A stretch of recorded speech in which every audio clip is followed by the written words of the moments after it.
यानी कि जो अलंकरण आपने धारण किए हैं, जो आभूषण पहने हैं, उनसे अधिक महत्ता आपके भीतर मौजूद गुणों की है। अब जो अलंकरण आपने पहने हैं, अगर हम उसे अलंकार मान ले काव्य के संदर्भ में, ठीक है, और जो मैंने गुणों की बात की, अगर उसे हम काव्य के गुण मान ले, तो दोनों में कौन अधिक महत्वपूर्ण होगा? जाहिर सी बात है, जो चीजें आपके लिए लागू होती हैं वो काव्य के लिए भी लागू होगी और गुण अधिक महत्वपूर्ण माने जाएंगे। ठीक है, इसलिए जब काव्य शरीर की बात की गई कि मान लीजिए जैसे मनुष्य का शरीर है वैसा ही काव्य का एक शरीर है, ठीक है, तो इस काव्य रूपी शरीर के भीतर एक आत्मा होगी। हम अगर मान लीजिए रस ध्वनि को या रस को काव्य की आत्मा मान लेते हैं, तो शरीर के ऊपर जो धारण आभूषण है वो आपके अलंकार हो जाएंगे। और जिस तरह से मैंने कहा कि आपके भीतर शौर्य हो सकता है, साहस हो सकता है, आपके भीतर धैर्य हो सकता है, आपके भीतर परिश्रम करने की क्षमता, आपके भीतर ईमानदारी, वैसे ही इस काव्य शरीर में गुणों की भी भूमिका होगी ना, होगी ना। और आपकी आत्मा के लिए अधिक महत्वपूर्ण कौन होंगे? आपके गुण, ठीक है, आपकी आत्मा के लिए अधिक महत्वपूर्ण होंगे आपके गुण। आपकी आत्मा का उत्कर्ष यानी उत्थान किससे होगा? अलंकार से या गुणों से? गुणों से होगा ना। इसी तरह से कविता के संदर्भ में अगर कविता की आत्मा रस है, काव्य की आत्मा रस है, तो रस के लिए अधिक महत्वपूर्ण कौन है? गुण। अलंकार से अधिक महत्वपूर्ण है गुण। बात समझ में आ रही है? क्यों? यही कारण है कि मम्मट ने जब परिभाषा दी काव्य की, तो उन्होंने क्या कहा? तद दोषो शब्दार्थो शगुनावलंकृति पुनः क्वापि, ठीक है, दोष रहित गुण सहित, गुण होने चाहिए, गुण सहित। और अलंकार हो भी सकते हैं, नहीं भी हो सकते हैं, लेकिन गुण सहित होना चाहिए। बात समझ में आ रही है?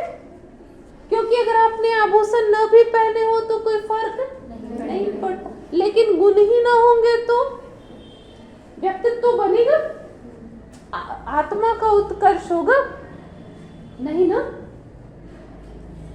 ये बात समझ पा रहे हैं? समझ में आई बात आपको? अब देखिए, अलंकार और गुण में एक और अंतर क्या है, ठीक है। जो गुण है ना, वो रसोत्पत्ति में सहायक होते हैं, ठीक है ना, रस का उत्कर्ष करते हैं, रस को बढ़ाते हैं, रस की उत्पत्ति में सहायता करते हैं। यानी रस को उत्पन्न करने का जो काम है उसमें गुण आवश्यक हैं, ठीक है, उपकारक होते हैं। और अलंकार क्या करता है? शोभा को बढ़ाता है, पैदा नहीं करता है। रस शोभा या जो गुण है वो रस के तहत शोभा काव्य में उत्पन्न करते हैं और अलंकार क्या करता है? शोभा उत्पन्न नहीं करता है, उसको सिर्फ बढ़ाता है ना। जैसे आपके जो आभूषण हैं वो आपके व्यक्तित्व की शोभा को बढ़ाते हैं, लेकिन आपके व्यक्तित्व को बनाते नहीं हैं। आपका व्यक्तित्व तो आपके भीतर के गुणों से बनता है ना। लेकिन हम आभूषण वगैरह पहनते हैं तो आपका व्यक्तित्व थोड़ा और निखरता है, उसकी शोभा थोड़ा और बढ़ जाती है। शोभा उत्पन्न नहीं करते हैं, शोभा को बढ़ाते हैं। इसलिए कविता में कौन अधिक महत्वपूर्ण है? गुण ज्यादा महत्वपूर्ण है। और यही कारण है कि 8वीं शताब्दी में भामह और दंडी दोनों समकालीन थे। उन्होंने, भामह ने अलंकार संप्रदाय की नींव डाली, ठीक है, काव्यालंकार लिखा। दंडी ने काव्यादर्श लिखा था, है ना, ठीक है। और कहा था ना, भामह ने काव्य शोभा कराण धर्माण अलंकाराण प्रचक्षते। उन्होंने कहा काव्य में शोभा कारक धर्म है अलंकार। लेकिन इसका विरोध किसने किया? वामन ने। और गुण की बात लेकर कौन आए? वामन। हालांकि ऐसा नहीं है कि वामन से पहले गुणों पर चर्चा नहीं हुई थी। भरत मुनि के नाट्य शास्त्र में काव्य से संबंधित जिन तत्वों पर चर्चा की गई है उसमें आपका काव्य गुण भी आता है। और भरत मुनि ने काव्य गुणों की संख्या कितनी मानी थी? 10। भरत मुनि ने, आप इस किताब में भी देखिएगा जो आप पढ़ रहे हैं, इसमें भी काव्य गुणों की संख्या 10 मानी गई है, ठीक है। और देखिए, ओज, प्रसाद, श्लेष, समता, समाधि, माधुर्य, सुकुमारता, उदारता, अर्थ, व्यक्ति और कांति, ठीक है। दंडी ने क्या किया? दंडी ने यही 10 गुण माने, लेकिन शब्द के अंतर्गत 10 गुण अलग से माने और अर्थ के अंतर्गत 10 गुण अलग से माने। यानी कुल गुणों की संख्या उन्होंने कर दी 20, ठीक है।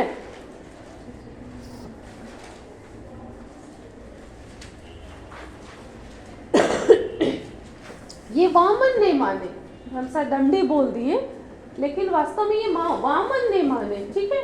गुणों की संख्या इन्होंने बढ़ा दी, यानी गुणों की संख्या वामन ने 20 कर दी, क्योंकि उनका जोर गुणों पर था। आप कहेंगे कि वामन ने तो रीति की बात की थी, कहेंगे ना। फिर आप कहेंगे कि हमने तो 3 ही गुण सुने हैं, गुण सुने, प्रसाद, माधुर्य और ओज। तो ये किनका कार्य है 3 गुणों में? हमारे मम्मट, मैंने बताया था ना, समन्वयवादी आचार्य थे, और पहले जो कुछ भी कहा जाता था सबको समन्वित कर देते थे।